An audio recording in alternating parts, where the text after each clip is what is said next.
21세기 제자훈련 성경과 역사에 오신 것을 환영합니다. 여기서는 성경의 뼈대와 성경의 전체적인 흐름을 배울 수 있습니다. 이 강의를 통해서 성경을 보는 눈이 확 열리게 될 것입니다. 그리고 하나님을 알아가는 놀라운 기쁨과 행복을 누리게 될 것입니다. 뿐만 아니라 여러분의 인생과 여러분의 신앙이 업그레이드되는 풍성한 체험을 하게 될 것입니다. 자, 이제부터 파워포인트 강의를 통해서 오늘 주제를 묵상하도록 하겠습니다. 예수님이 이 땅에 계실 때 다양한 계층의 사람들이 존재했습니다.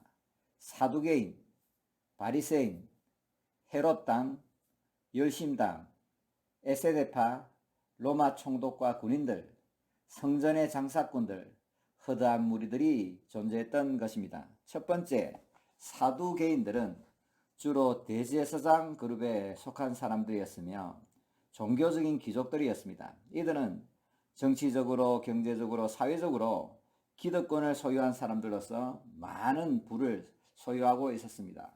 그들은 영과 천사 그리고 부활을 믿지 않았습니다. 이들은 철저히 현세지향적인 사상을 가지고 있었습니다. 그들은 이 땅에서 하나님을 잘 섬기는 사람은 부와 명예를 누린다고 생각했기 때문에 가난하고 소외된 사회적 약자들은 하나님의 저주를 받은 사람들이라고 무시했습니다. 사두개인들은 성전의 장사꾼들과 은밀한 거래를 하며 엄청난 부를 축적했던 것입니다. 그리고 재물의 일부를 로마 총독과 헤롯 왕에게 상납하며 그들의 기득권을 유지했습니다. 예수님께서 성전에서 의분을 바라시며 성전을 정화하신 이유가 바로 여기에 있는 것입니다. 두 번째, 바리새인들은 주로 중산층 제사장 그룹을 가리킵니다. 이들은 율법을 철저히 연구해서 유대 백성들에게 가르치기도 했습니다. 그래서 유대 백성들은 바리새인들에게 큰 호감을 가지고 있었습니다. 그들은 사두개인과 달리 영과 천사 그리고 부활이 있다고 믿었습니다.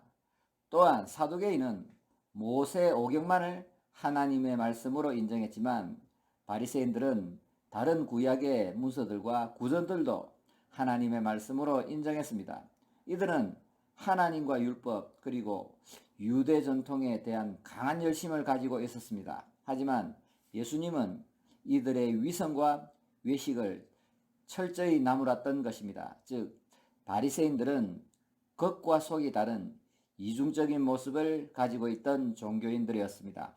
세 번째로 헤롯 대왕과 헤롯 왕조를 지지하는 무리들입니다. 그는 로마에 대해 적대적이었던 유대인들과 달리 로마에 대해 우호적인 정치적 태도를 가지고 있었습니다. 헤롯의 조상은 에돔 사람이었습니다. 하지만 헤롯의 가문이 로마 황제의 후광을 입고 유대 지방을 다스렸던 것입니다. 그래서 헤롯 왕가를 지지하는 유대인들은 우리로 치면 일본 사람들의 앞잡이와 비슷한 사람들이었습니다. 원래 헤롯 당은 유대의 다른 세력과는 사이가 좋지 않았는데 예수님을 대적하는 일에는 바리새인과 사두개인들과 보조를 맞추면서 예수님을 붙잡아 죽이려고 했던 것입니다. 네 번째, 열심당은 무력과 폭력을 사용해서 유대의 독립을 쟁취하고자 했던 사람들입니다. 우리나라로 치면 독립투사에 해당합니다. 예수님의 제자 중에 시몬이라는 사람이 열심당에 속했습니다. 그들에게는 유대계의 교리와 사상은 별로 중요하지 않았습니다. 오직 로마 제국을 유대 땅에서 몰아내고 유대인들이 주권을 가진 그런 나라를 만들고자 하는 목표를 가지고 있었습니다. 그들은 하나님께서 로마를 전복시킬 영원한 군대를 보내주실 것이라고 믿고 있었지만 예수님은 철저히 비폭력적인 가르침을 전했던 것입니다. 다섯 번째로 에세네파는 사두개인들에 대해 큰 적대감을 가지고 있었습니다. 이들은 로마 총독과 헤롯 당 그리고 사두개인들에게 기득권을 가지고 부를 누리며 권력을 행사하는 것에 대해서 환멸을 느끼고 있었습니다. 그래서 이들은 도시를 떠나 현실을 도피하여 공동체를 자급자족하며 살았던 것입니다. 6번째, 로마 총독과 군인들이 있었습니다. 로마 총독은 유대에서 최고의 권력자였습니다. 그 시대는 로마 제국이 지중해를 중심으로 한 대부분의 지역을 다스리고 있었습니다. 로마 황제는 식민지에 총독을 보내어서 질서를 유지하고 반란을 막았던 것입니다. 또한 로마 제국을 유지하기 위해서 세금을 징수했는데 이로 인해서 유대인들의 반발은 상당히 심했습니다. 세리들은 로마 군인들과 함께 로마의 앞잡이가 되어 때로는 강제로 세금을 징수했기 때문에 유대인들은 세리를 민족의 반역자라고 생각하고 매우 미워했던 것입니다. 7번째, 성전의 장사꾼들을 들 수 있습니다. 요즘으로 치면 기업을 하는 사람들, 장사를 하는 사람들을 말하는데요. 자, 이들은 사두개인과 결탁해서 성전 제물을 통해 폭리를 취하는 사람들이었습니다.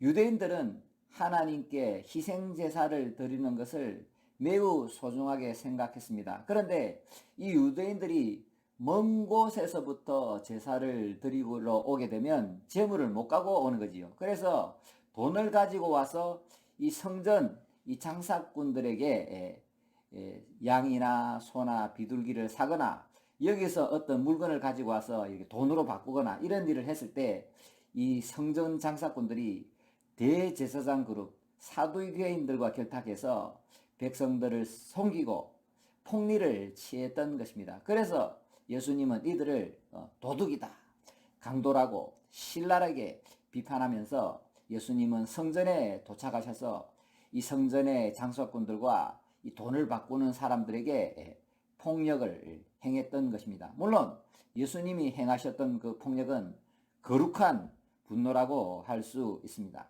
마지막으로 8번째, 이 허다한 무리들을 들 수 있는데요.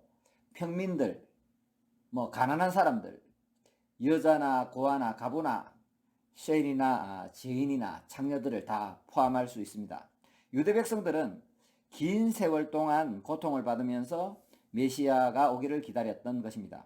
평민들은 다윗과 같은 정치적이고 민족적인 힘이 강한 그리스도, 즉 메시아가 나타나 그들을 로마 제국에서 해방시켜주고 다윗 왕국을 재건할 것이라는 소망을 가지고 있었습니다. 하지만 예수님은 이 평민들, 보통 사람들, 즉 유대인들의 기대와는 달리 다른 모습으로 오셨기 때문에 이 평민들은 유대 지도자들의 속임에 넘어가서 예수님을 십자가에 못 박는 일에 동참했던 것입니다.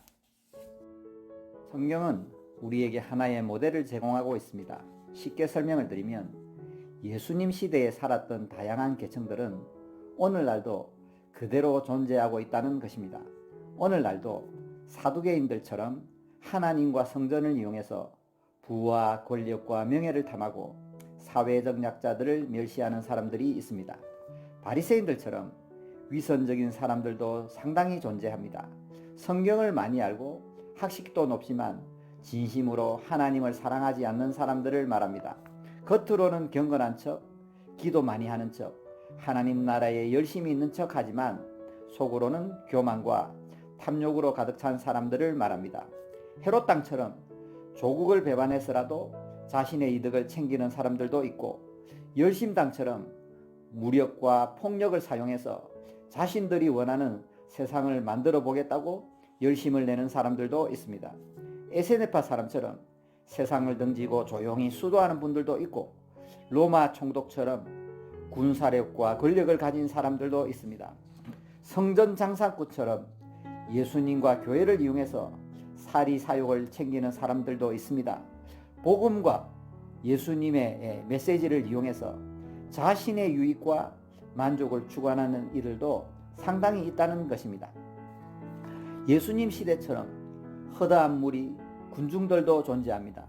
예수님 시대 허다한 무리들은 마지막 주간에 예수님이 예루살렘에 입성하실 때 호산나 다윗의 자손 예수여 하면서 정말 열렬히 예수님을 환영했습니다. 그들은 예수님이 로마 제국을 멸하시고 자신들을 구원하고 그들을 부유하고 강한 나라로 만들어 줄 것이라고 기대하고 있었습니다. 하지만 예수님은 그들의 기대와 전혀 다른 모습으로 오신 것입니다.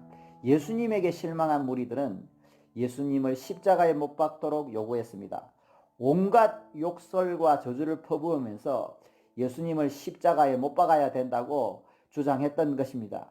기대가 크면 실망이 큰 것처럼 그들은 예수님에 대한 기대가 좌절되자 분노가 극에 달했던 것입니다. 그런데 이러한 군중들의 모습이 우리의 모습일 수 있습니다. 즉 예수님을 십자가에 못 박으라고 고함치며 분노하는 그 사람들 중에 우리가 있을 수 있다는 것입니다. 가령 예수님이 나의 기대와 나의 요구대로 환경을 만들어주지 않거나 내 마음대로 내 생각대로 인생이 되어지지 않으면 우리는 예수님을 십자가에 못 박아 달라고 요구했던 군중들처럼 분노하고 심지어는 예수님을 배반할 수도 있다는 것입니다. 제가 마지막으로 연극 한 편을 소개시켜 드리고자 합니다. 오늘 주제와 딱 맞는 연극이라서 제가 소개시켜 드립니다. 이 연극을 보면 무대 중앙으로 예수님이 이렇게 걸어 나오시게 되는데 예수님을 따라 많은 사람들이 또 따라 나옵니다. 그런데 각 사람마다 밧줄을 들고 있습니다. 그 사람들이 예수님을 중앙에 두고 이렇게 밧줄을 던지기 시작합니다. 나중에는 모든 사람들이 밧줄을 던지게 되는데 예수님은 밧줄에 묶여서 꼼짝도 못하고 있는 연극을 보게 됩니다. 무슨 얘기를 하고 있느냐 하면 어떤 사람은 예수님에게 돈 달라고 밧줄을 던지고 어떤 사람은 명예와 인기를 달라고 밧줄을 던지고 또 어떤 사람들은 내 남편을 내 마음대로 좀 움직이게 해달라고 밧줄을 던지고 또 어떤 사람들은 예수님에게 자식 좀 잘되게 해달라고 밧줄을 던지고 또 어떤 사람들은 예수님에게 성공하고 출세할 수 있도록 도와달라고 밧줄을 던진다는 것입니다. 자, 이제 말씀을 정리하고자 합니다. 오늘 이 시간 예수님 시대의 사람들을 살펴보았고 이 시대에도 그러한 사람, 그러한 부류들이 존재한다고 말씀드렸습니다. 그리고 마지막에 예수님에게 밧줄을 던지는 사람들을 소개했습니다. 그렇다면 과연 여러분은 어디에 속해 있을까요? 오늘 강의가 도움이 되셨나요? 21세기 제자훈련 성경과 역사 많이 사랑해 주시고 널리 공유해 주시길 바랍니다. 감사합니다.